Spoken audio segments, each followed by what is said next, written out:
Igsuon kung doon naman kay mga kabalaka karon, kung doon naman kay mga gihuna-huna karon nga dili makaayo sa imong kaugalingon, nga nakapasamok sa imong kaugalingon, or whatever the problems that you encounter, or unsa pa na nga mga trials nga naa sa imong kinabuhi karon, igsuon hinumdumi naa si Lord. Hinumdumi ubanan kita ni Lord sa kanunay. Kung naka-feel man ka karon og rejection, kung naka-feel man ka nga gi-reject na ka sa imong pamilya, kung naka-feel man ka nga gi-reject na ka sa imong amigo, amiga, kung naka-feel man ka kung kinsa gatong mga tao nga duol nimo, kung gipasagda na kanila, igsuon ayaw kabalaka kay naa si Lord nag-uban kanunay kanimo.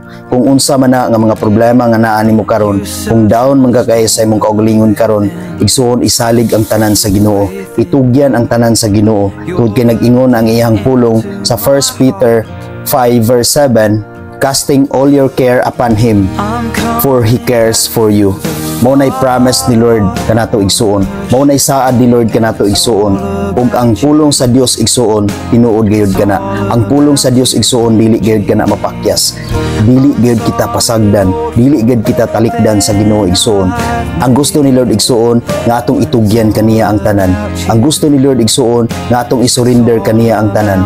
Dili nato isurrender ngadto sa mga tao nga makapasamot lang sa atong mga kabalaka, nga makasamot lang sa atong mga pagduha-duha, nga makasamot lang sa atong mga problema, kundi ang gusto ni Lord nga imong itugyan ngadto kaniya ang tanan nimo nga mga kabalaka.